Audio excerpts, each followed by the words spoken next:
And here is Johnny on the Spot. Meet the voice of 1,000 Barbie toys and games, the host of Adventures in Odyssey, and all-around upstanding human. But there's more. Meet Chris Anthony Lansdowne. This is brought to you by Turtleneck Productions because, as we all know, I have a turtleneck.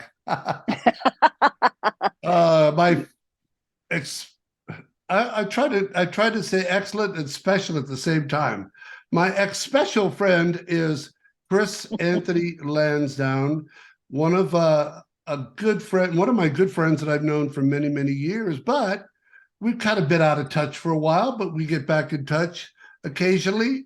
And you're sitting in your palatial estates high atop the mountain of Vesuvius, aren't you? No, I moved. Oh, good. What color is my sweater, Chris? I would say it's sort of a salmon, orangish, yellowish, orangish. It's Orange, good. you glad I came onto the... Well, I had to dig for that one, folks. Chris, where were you born? We all want to know where you were born. Where was I born? Oh, we're going way back. We're going back to black and white photography. Oh, you mean 20 years ago? Well, yes. Let's see. Is my nose growing? Because I look like your nose looks perky. Okay, I was born in Pennsylvania, and we moved out to California. My family moved out many, many years ago. My dad was in the newspaper business, and he moved out to the West Coast and brought all of his little kids. And but I still have some very sweet Italian relatives in Pennsylvania. So you're Italian by background, both sides? I'm Italian, yeah. Oh, I bet you're a good cook. No. Okay, great. Well, then you must be in the mob. Boy, talk about labeling people, huh? Now, you have brothers and sisters? I have five. I am one of five, and I am the middle kid. I am right smack in the middle. I got two brothers. How was it being an only child myself? I don't want to bring that up anymore. No, being an only child myself, my parents saw me and said, "That's it. We're not going down that road." Can't blame them.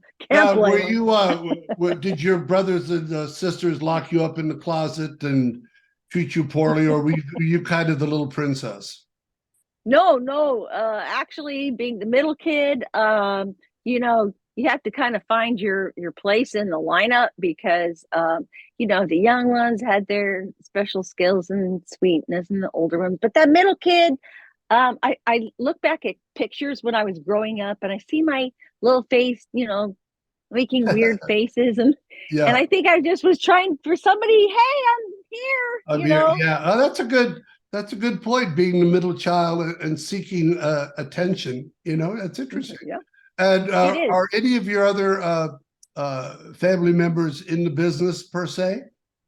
No, they were. I'm sorry, I called you per se. I meant to say Chris. No, they were smart. They didn't go into the arts.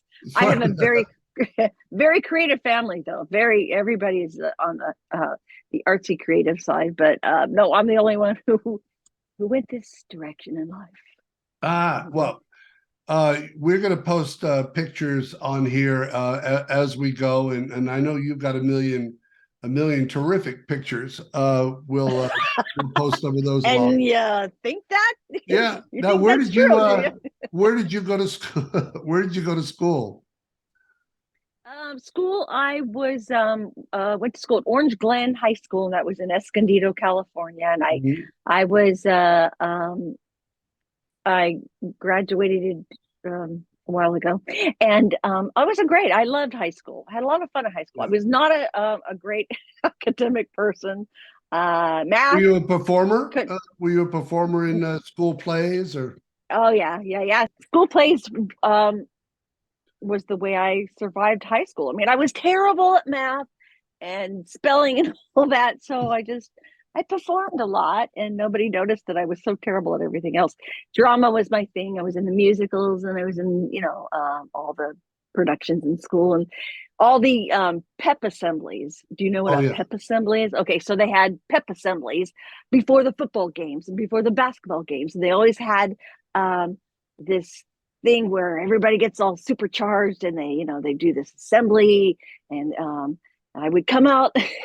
They would do different skits and characters and crazy stuff to get people all fired up. And I remember dressing up as just the craziest characters, and that was my favorite thing about high school, was just performing and being silly, and making friends. And Would you consider yourself being popular in high school, as the term is? as the term is, well, how could you not remember?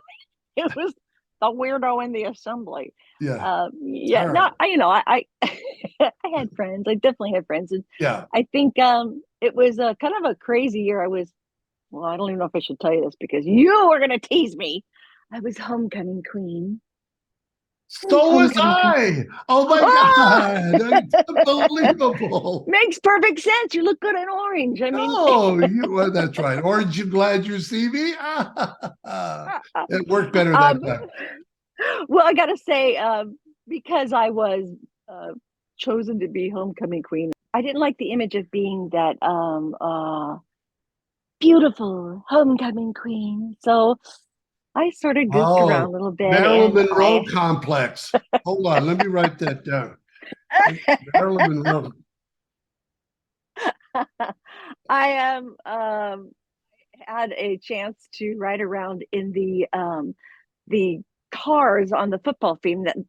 Oh God, let's try that again. They put the court, the queen and the princesses and the king for homecoming. We would ride around on cars on the football. It sounds so ridiculous. And I just remember one moment of coming to a certain point where my car pulls up to the stands with all the people in them, and I just I bent down and I took a little brown makeup pencil, and I blacked out my front teeth, and then I picked up my face and went, no front teeth. And people went, my teacher said, "You're not taking this very serious, Chris. This is quite Chris, an honor." And I this is said, a big honor. I feel we're the class clowns because we really weren't much good at anything else. well, if you gotta say it, you gotta say it. I didn't Okay, we're get back in I didn't action. get the looks and I didn't get the brains. What? Okay. Are you back? You got the good looks. Okay. Okay, we're back. We We're are back. back. We are charged up. Who was the homecoming king to finish off that story? The homecoming king. Oh, it was Rocky Cooper. He Oh was so boy. cute. He was really cute. It was like all the girls thought Rocky was just so handsome, and Great he just name. was he was so shy. He didn't talk, and then the contrast of me and him, and he was very shy and cute, and I was loud and I was crying. And he just kind of sat on the car with me, kind of going, "This is fun." And there I am blacking out my front teeth. Rocky Cooper, starring Even in Death Squad. I do wonder where Rocky is nowadays. Maybe Well, I'd maybe love to get afterwards him. we'll look him up on Facebook. How's that? No, So he wouldn't want to find me. he's probably going la la la la la la. He's probably on Broadway. So when did you get aspirations to move into the business? I see a lot. You've had a lot of PR pictures of the time. So out of college, did you get an agent or try to get an agent? What happened there? Well, a funny story. I did not go to college. I was one of those kids that came right out of high school going, "I want the stage." Good for And you. I did not pursue the college route, and I'm sure it shows in how I I write and spell and everything else. But what happened was I first got a job with a cookware company, and believe it or not, my husband, my brother was a distributor for Oster at the time. And I was fresh out of college, and I was looking for acting parts, and I thought I was going to get an agent, and I was going to do this whole, plan that I had.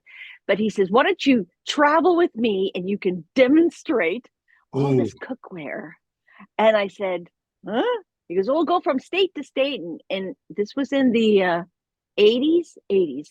And so he says, what we'll do is they set you up in a brand new store, and they give you a stage and cookware, and you sell it and you demonstrate it and you make it funny and fun. And you sell the cookware and you can make lots of money. And I thought, it's an adventure. I like adventure. So I said yes. And I traveled with my brother and I think two other friends. And they would set me up in a store. And seriously, this is before like the Costco days of just, Yeah. they stand there and wire it. This was a stage with cookware and burners and things. And I remember coming to work dressed in beautiful dresses, and I was all glammed up for this cookware thing. And the funny part was I learned how to make it fun and funny. And I would take the eggs and I'd say, look, you don't burn the eggs, and you flip them in the air, bam, right back in the pan. And people go, oh, and I performance, and I was laughing and having fun and improvising. And I tell people, and I tell this quite often, if you're looking to go into voiceover, one of the greatest skills is to learn and take classes on to improvise. Mhm. Improvising is so important, and because you'll get scripts that are very, you want to be quick Yeah. to add certain things. But back then, what I didn't know was I was training myself to improvise. I could stand in front of anybody, talk to anybody, laugh with anybody, tell them jokes, entertain them.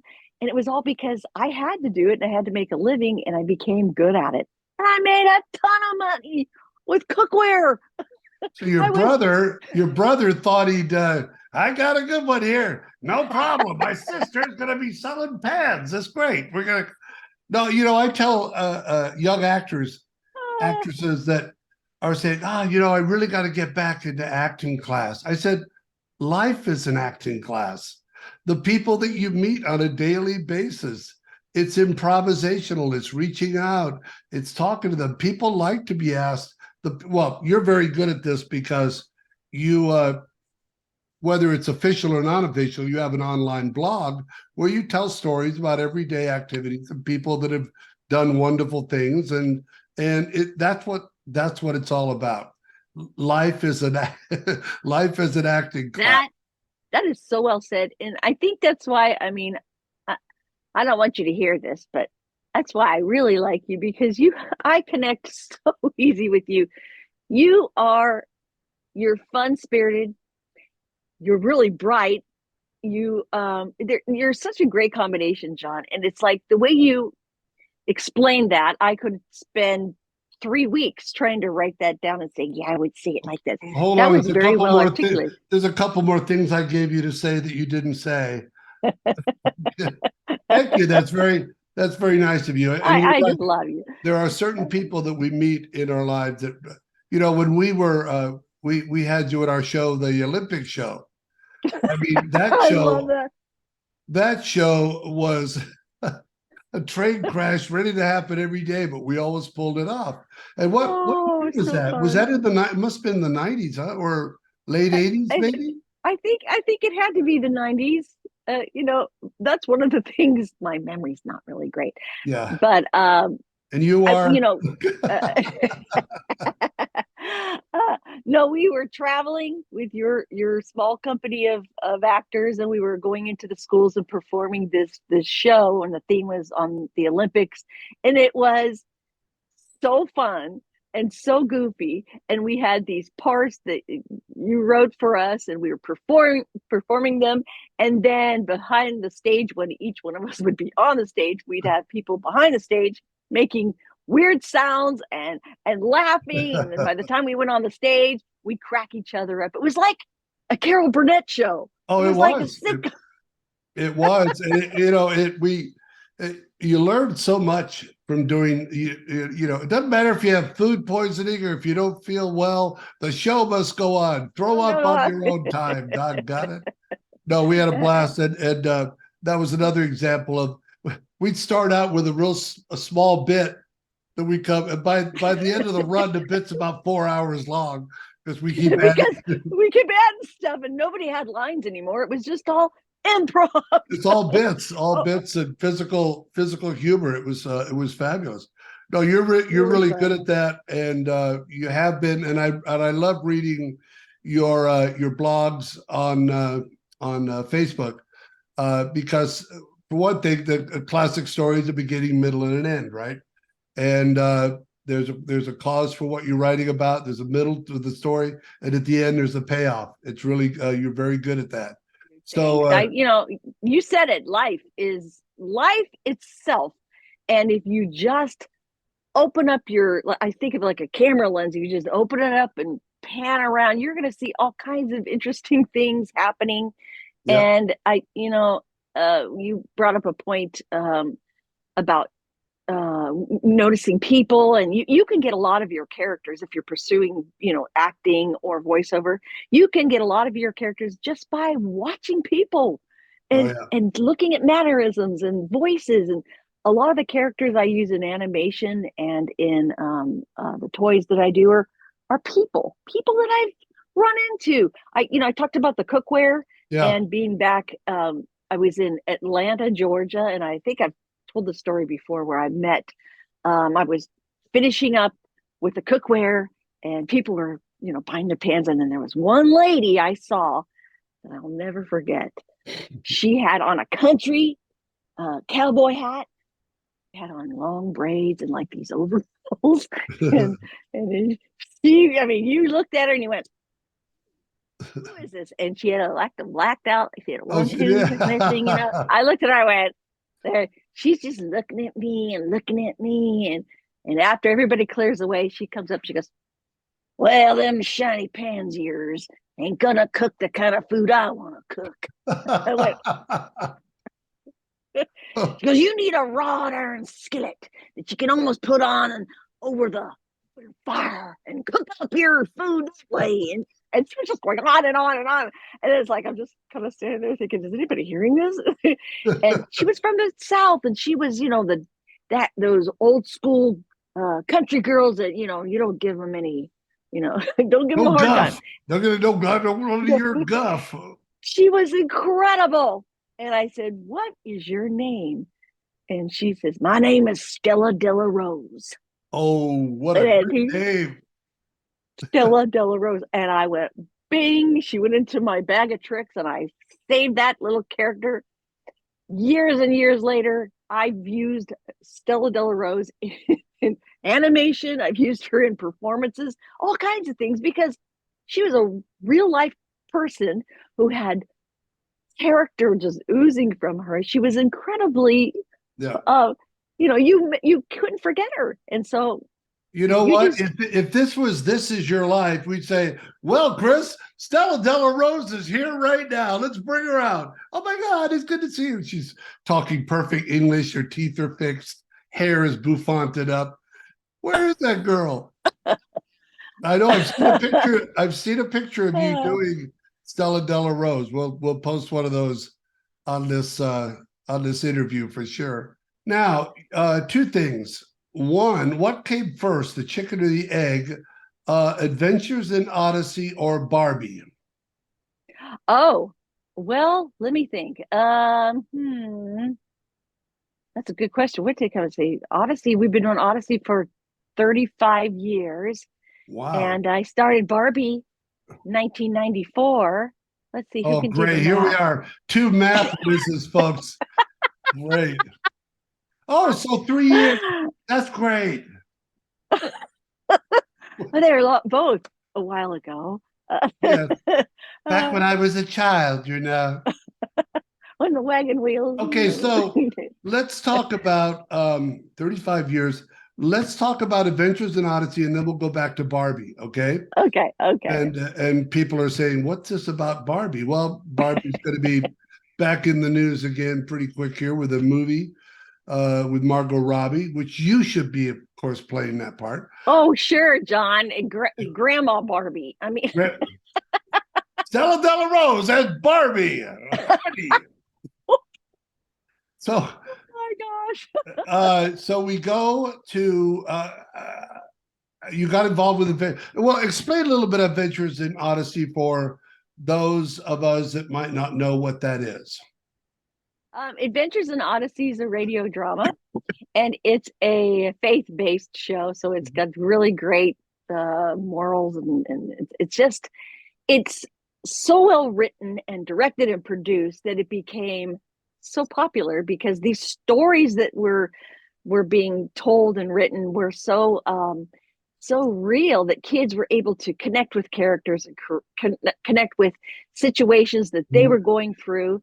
And it's just the most incredible show because there are so many great actors that want to be on it because it's such a creative show, and it's so well written and well produced. Do you find that since it's gone on so long that people have grown up with the show, and then of course their kids also watch it? Then you have a whole cult is too strong a word. I don't know why that came to mind. So you have a family. There we are. That's a better. Yes. Oh, kids who watched it grew up, and now they got married and they have their kids listening. So you're not watching it, you're listening to it. It has just it's all around the world to where it's just amazing. And I get to be the host of the show, which is such a privilege and an honor that I hold this show very, dear to me because it's kids have a lot of junk out there and they have very few really good creative things to choose from.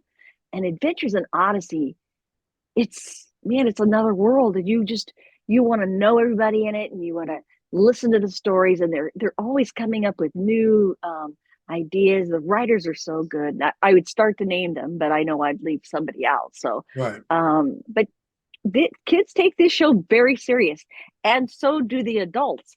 I have an opportunity to call kids periodically and connect with them, and they tell me stories after stories about how it's changed their lives, and the adults get on the phone and they say, Odyssey has changed my life. And I had one guy who was a truck driver. He said, I listen to Adventures in Odyssey when I ride my truck. And he's one of those 18-wheeler truck drivers. He goes, I listen to Odyssey as I do my rounds. And he goes, it's like a soap opera. I like to listen to my soap opera while I'm driving my truck.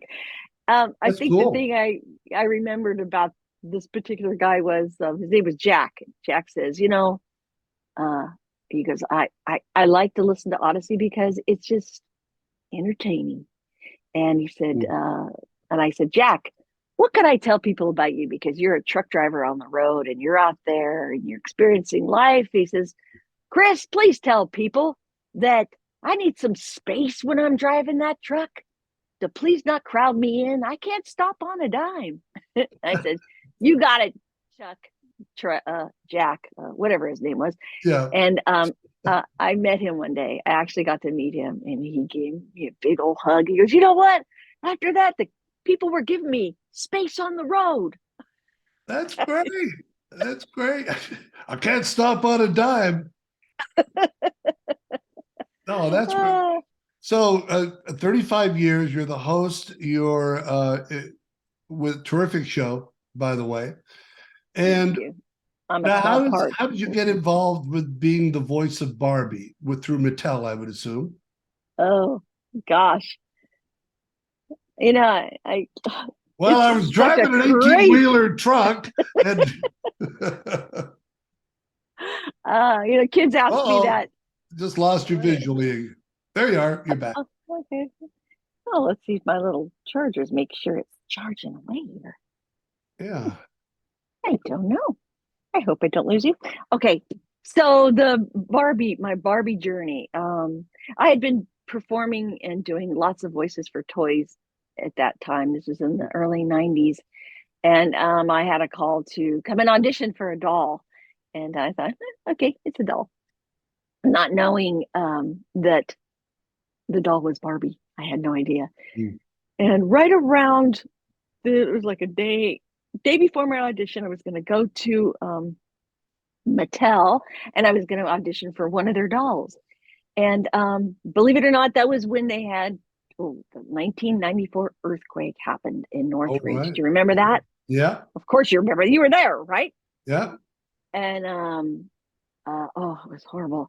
It was intense. And I was living with my husband and my little baby Kelsey, and I think she was about almost 1 years old. And day Mm. before the audition, earthquake, things are flying off the shelves.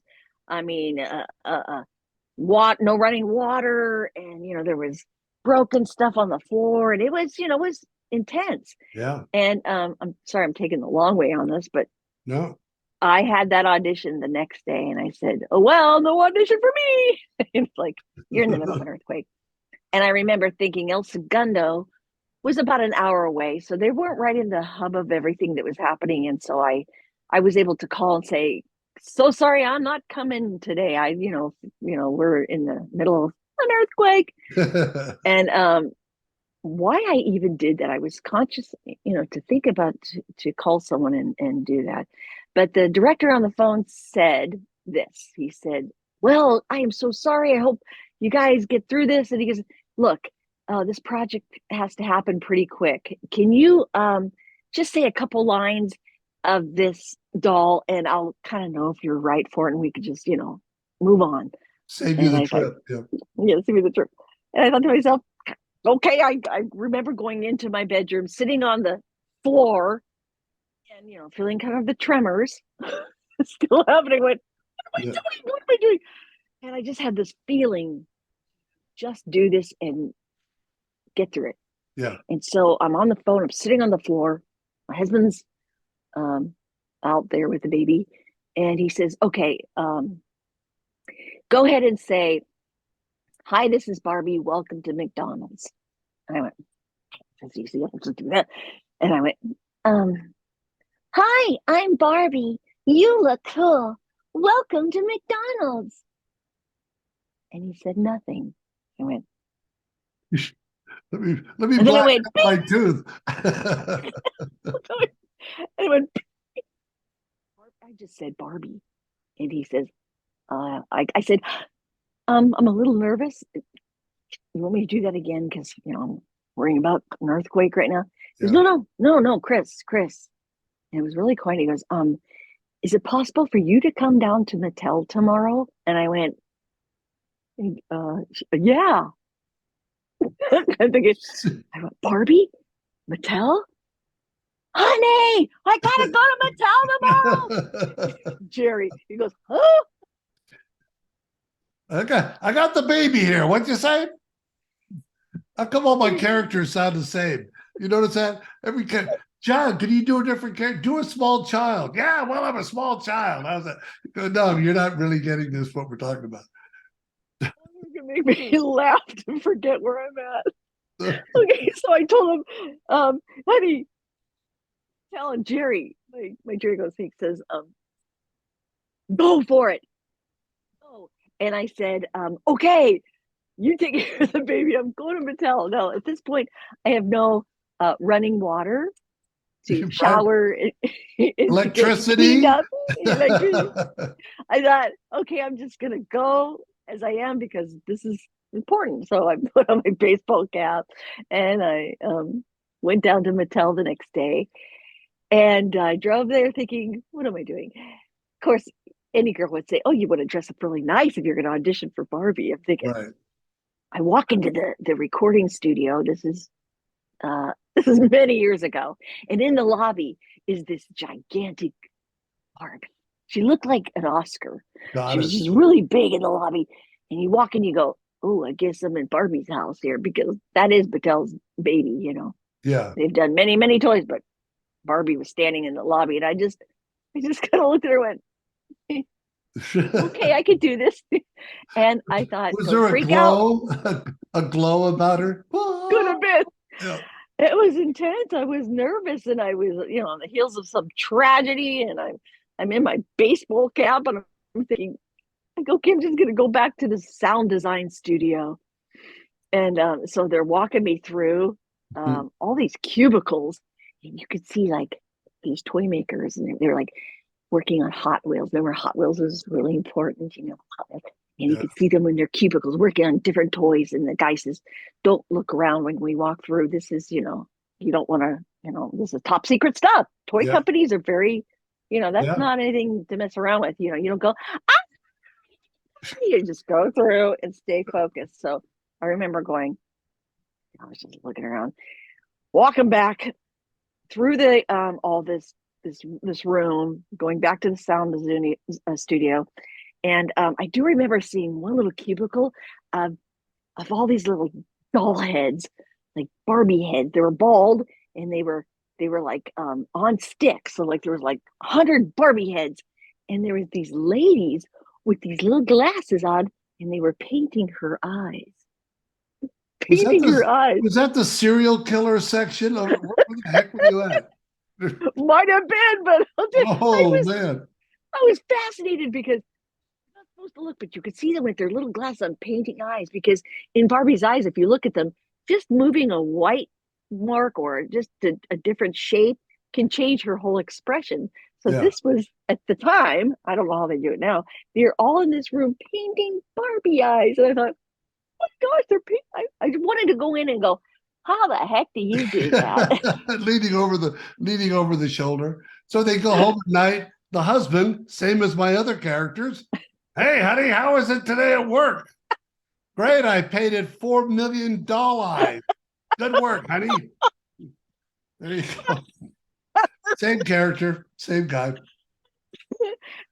So you go back into the studio. So I go to the studio and I sit down behind a microphone, and like you can see like in the recording booth, you can see there's a glass, you know, the glass wall, uh window, I should say, and there's Yeah. like 6 or 7 people sitting behind it. I Ooh. go in the studio, and I got my microphone. I get up on my stool, and I got my baseball cap on, not very Barbie at all. And I see like 6, 7 people sitting back there, and it's like they kind of have suits, and they're all dressed nice, which made me feel even kind of worse because they looked like I didn't, you know, have anything to wear that day. Yeah. But they were important. I could tell they were important people. And so there was the director, and he has the talkback button. He goes, "Okay, Chris, would you mind just doing what you know, just did on the phone for these people? Just do what you did on the phone." I go, "What did I do on the phone? I was in an earthquake." Okay. All right. And then I go, "Hi, it's me, Barbie. You look cool." And all of a sudden, it was quiet again. And all these people turned their heads and they whispered to each other like this.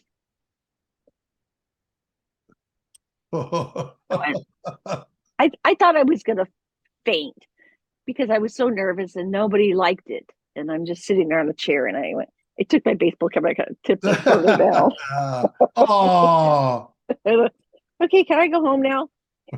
And I tell you, as it's in slow motion, I saw the director, and I won't forget this moment. He reached for the talkback button. He goes, "Are you busy tomorrow, Barbie?"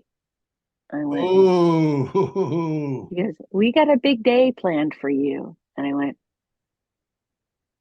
"Me?" He goes, "Yeah, you're going to be our Barbie." And I went, "Okay." Oh, great. I'll be able to buy clothes and food and everything. And take off my baseball cap. Oh, that's And I great. thought Great story. in my mind, really, not an earthquake, not a flood, nothing. If God has a plan for you to do something, you're going to do it.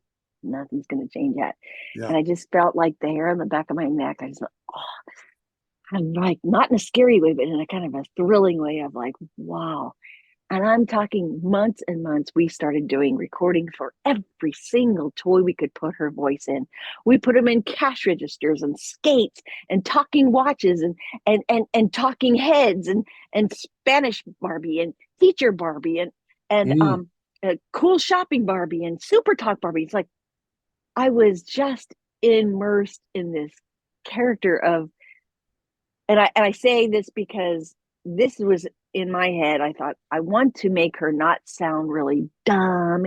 I want her to sound warm and sweet, and I want every little girl to kind of feel like she's her best friend. And that was my goal, to make her Barbie, the Barbie I played with on my bedroom floor with my sister, who didn't want to let me be Barbie, my Yeah. wife.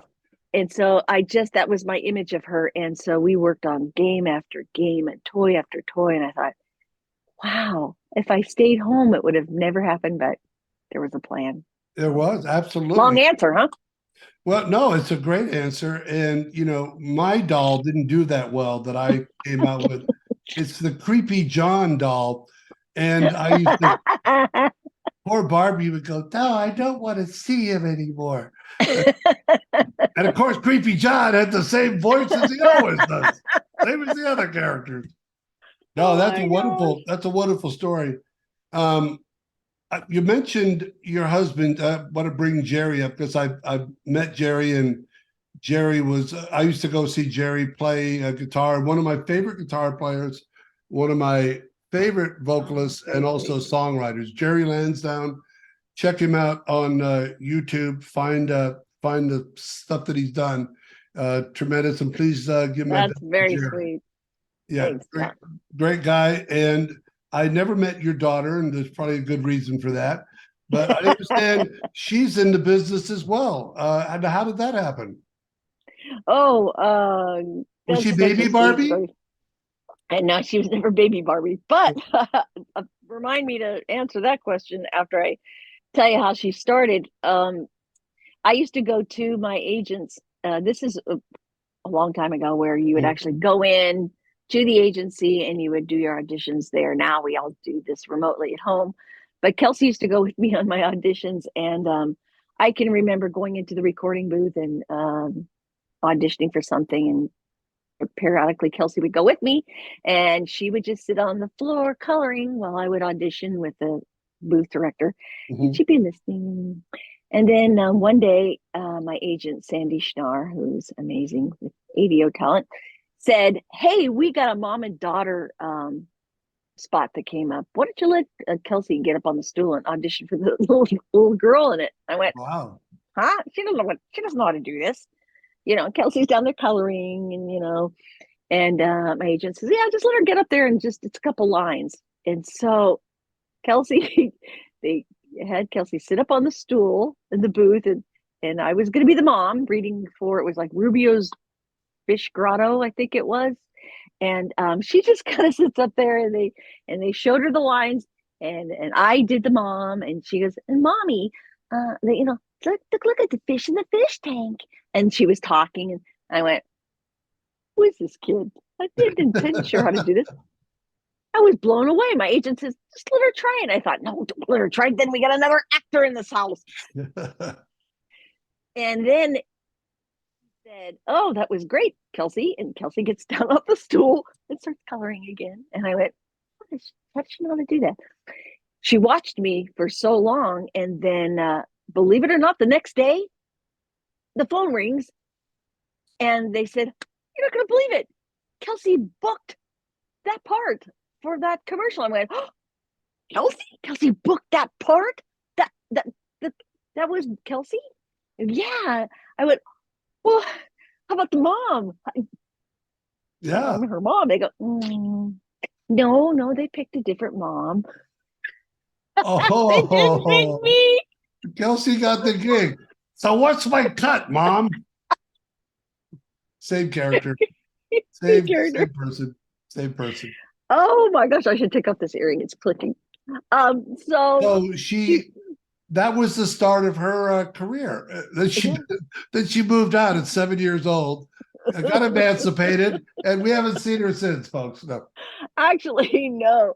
As she grew up, she got more and more gigs, and Kelsey is more. She's actually a better actress than I am, and that is very important. Yeah. You want to go in voice acting, it's acting. You Yeah. could do a million voices, a million different characters, but what really matters is your acting skills. You have to take that character or person you're portraying and it's got to come to life, and you got to believe them. You can't just be, I can make you funny. It's got to be. Wait a minute. I like that character you just did. I'm going to use that in the Creepy John show. That's great. Oh, I got great ones for Creepy John. I mean, I get all those little voices up here, but hey, I'm a bug. I do everything up in here, and then it's kind of I get down here, and I'm in that lower older lady sound, and I'm in here in my throat. I'm a space cadet. I'm telling you. So, How anyways, about an old bug? let's see. I'm an old. Oh. That's it. You got it. You got the job. Forget Kelsey. You got the job on this one, kid. Seriously, Kelsey's career she started booking video games and things. And I went, then one day I heard her, this is when she still lived at home. I could hear her in the next room, and she was auditioning for something. It sounded really familiar. And I went, huh, that sounds like my audition. Wait a minute. We were auditioning for the same thing. It finally happened. So Oh, no. yeah. Hi, Mom. Oh, hi, Kelsey. Will you be down for dinner tonight? Possibly. Really? Where are you going? No, I'm just going to the store for a couple hours. Where? At El Segundo. Oh, really? Why don't you pick me up a voice part while you're down there? Well, good for her. That's great. Good for Yeah, her. she started booking characters and voices and stuff, and it was neat because you don't feel competitive with your kid. You feel incredibly proud. I mean, Yeah. that's how I felt. I felt really happy for her, and I was very proud of her. And she's a good little actress, and she's got a lot of good voices. Some I can't do. So What's interesting about that is it doesn't come under the character of the category of a stage mom at all, because you're yeah, both usually a stage mom is living vicariously through their daughter or kid. In your case, it was a natural happening to what yeah, happened yeah. there. No, that's Thank you. That was very nice. That was very nice. Yeah, I always felt so proud of her. And to this day, she booked something on a Barbie project. I'm obviously not Barbie. Years later, there's a million yeah. Barbies, but she booked a character on a Barbie project, and I went, oh, that's getting pretty close to home there. So I was really excited for her. And No, she's a good person. I went out for the part of Skipper. And You didn't get it? no, I didn't. I don't know why either. That voice has got to get you something. It's the only Got to one I get you a do. train out of town. And the fake cigar is what, yeah.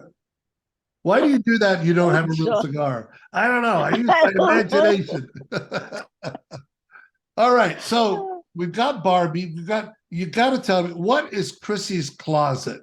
I mean, I know what a closet is, but this is a particular venture. How did that come about? Just try to help friends? I love your questions. It's like they're just exactly how I'd want you to ask them, except for it's you. But no, I love you. Chrissy's closet is my side hustle. Is that yeah? That's what they call it. That's what they call it. Ever since I can remember, I like to organize things. I organize everything. It drives everybody crazy. This I organize that cupboard. I organize the kitchen.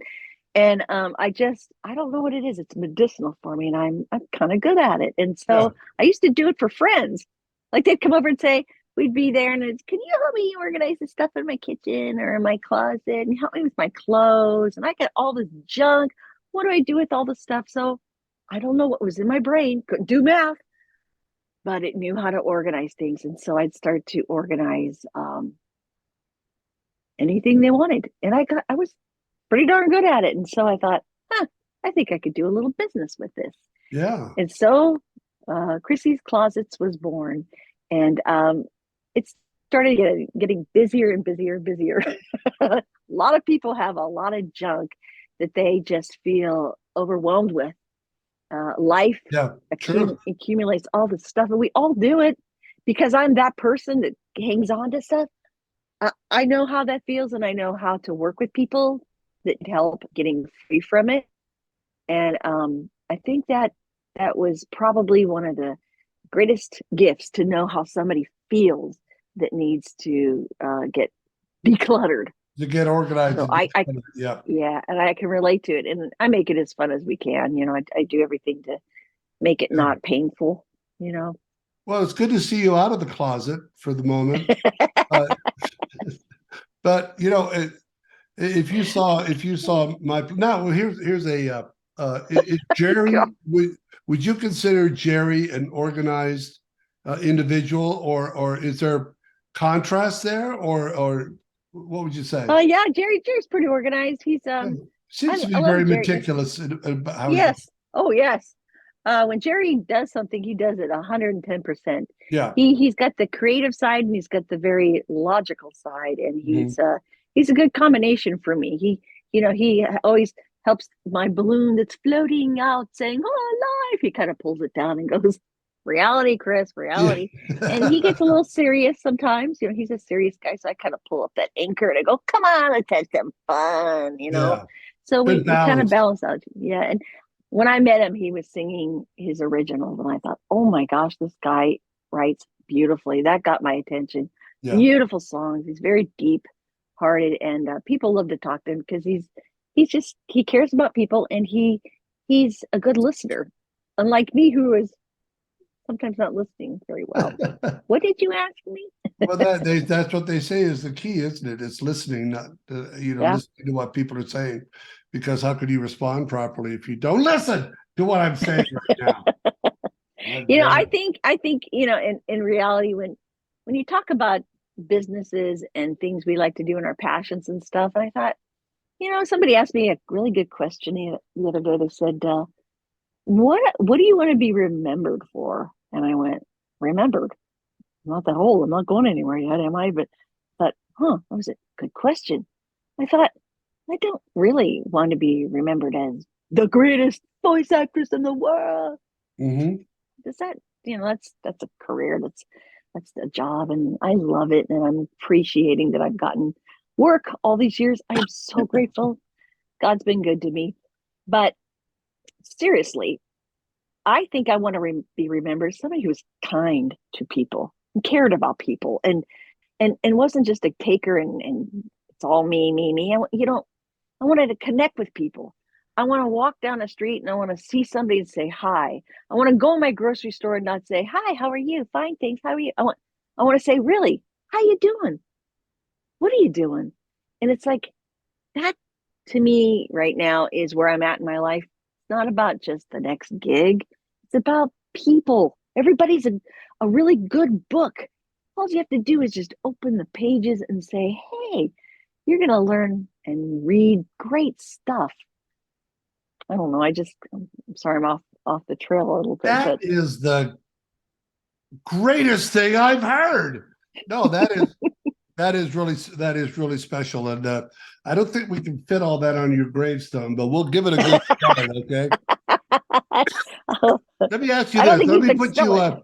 Let me put you, Johnny, on the spot. If you could name three things, and I know that your marriage to Jerry is one, and the birth of your daughter Kelsey. So let's take them off the table.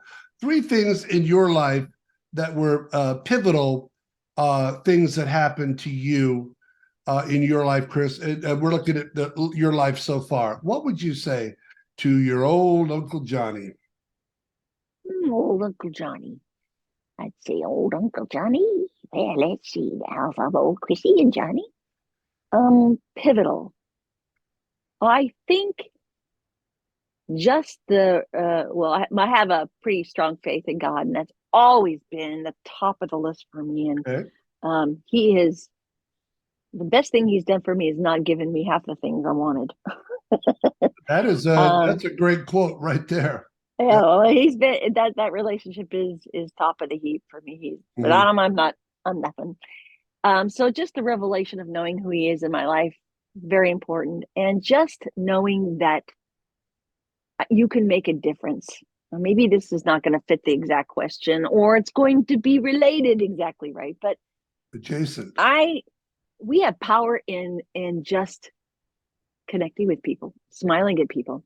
And when I realized how powerful that was, I thought, wow, I can change somebody's day course of their week, talking to them, asking about them, smiling at them, and just connecting.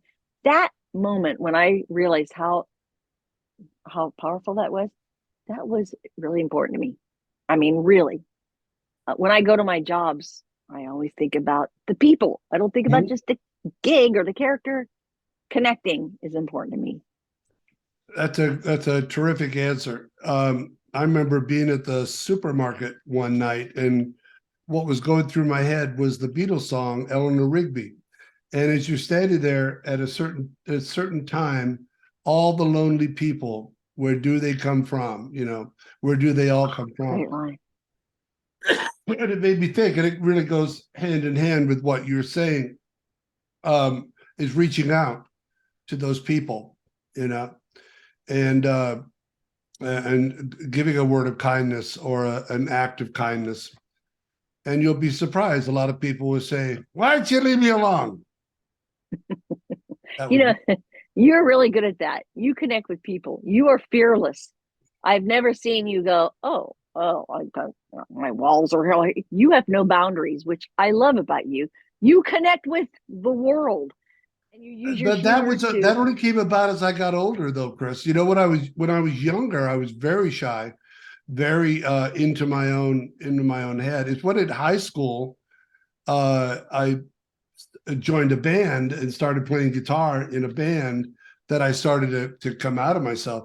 But it really is an ongoing situation. It's good to know that at my age, I've really matured so much. No, I haven't. I'm just kidding you. I haven't. I got it. I don't even, no, don't I ever can't even mature. spell it. I can't spell Don't it. even, because you have such a kid like mentality like we do. It's like we're not going to find each other sitting in a room of adults at a party. Me and you, we're going to be in the room with the kids. Yeah. Oh, goofing around. That's exactly right. You know what? It's been an absolute pleasure. Oh, wait, I want to ask you one more thing. Do you mind? No, go right ahead. No, I ain't working. I gotta get that voice down. I could be That's your Barbie. I could be your Whatever partner. happened? Yeah. Homeless Barbie. That's what we got now. What was I going to ask you? Well, what are you up to these days? What is you seem like a person that doesn't rest on her laurels, otherwise you'd be taller. Are you Oh, I'm doing what are all you up kinds of to? crazy. Yeah, what are you Well, doing? Tell me a little there's bit. Then things you can talk about, and there's things you can't talk about. But I'll tell you, you can talk about I anything on this show. I love what I do. So when I get a gig, it's like I try not to go get one. It's like Yeah. I think it's I'm Adventures in Odyssey is still going strong. I Yeah. just had a recording session 2 days ago with him and thought this is more fun than getting paid for this. This is just great. These people are so fun. You go in the studio and we're recording new shows all the time, and they let me do an old character that I did years ago. She came back and they rewrote her in the show, and her name was Mrs. Randolph. And Mrs. Randolph was a very sweet lady. And she couldn't remember where she put her glasses. Oh, in my head. So sweet. So I'm always doing Odyssey. I'm always auditioning. There's a few things in the works. And one thing I'm kind of excited about, and I hope that it comes true, is Barbie fashion designer, which was one of the very first computer games for girls, was nominated for the Hall of Fame, the Video Hall of Fame. Wow. And they just contacted me, and I'm hoping, please, it gets picked, because that was a video game that nobody had anything for the girls to play on, to do. And this fashion designer, they could create their own designs for their dolls and print them out and put them on their dolls. And it was groundbreaking. And so they are considering putting it in the Hall of Fame. I'm not going in it. The game is, but that would be awesome. And if you don't get it, maybe Kelsey will. What the heck? And you know what? I'd be darn proud of her too. Oh, you bet you would. It's always special. You know what? What I've learned from doing some of these interviews here is after after we're done, I think of a million other questions because it is Johnny on the spot. We're firing from, I love it. we're Please shooting from our, for what do we call it there? There's always one in the chamber, you know. So it's been a pleasure having you on the show, and I'm sure that there'll be a lot more questions, and I want to have you back. well, And you can edit out anything you want. All the well, we sentences just that I had some don't make technical sense, differences. you know. No. You. Unfortunately, I understand everything you say. So that's a That ought to scare you. that's scary right there. Can we edit this out? I don't know. Same guy. He's back. I don't know. We can do anything here. We got technical abilities. All right. Listen, if I don't ever talk to you again, this has been a lot of fun. John, you are made for this kind of thing. You are finally, this is your groove, buddy.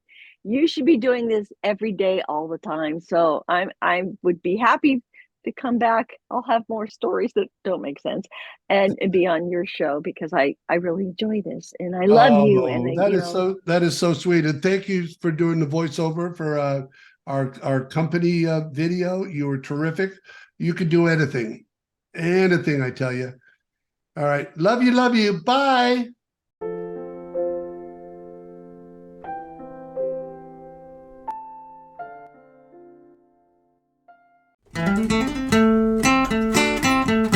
And that was Johnny on the Spot. Don't forget to like and subscribe.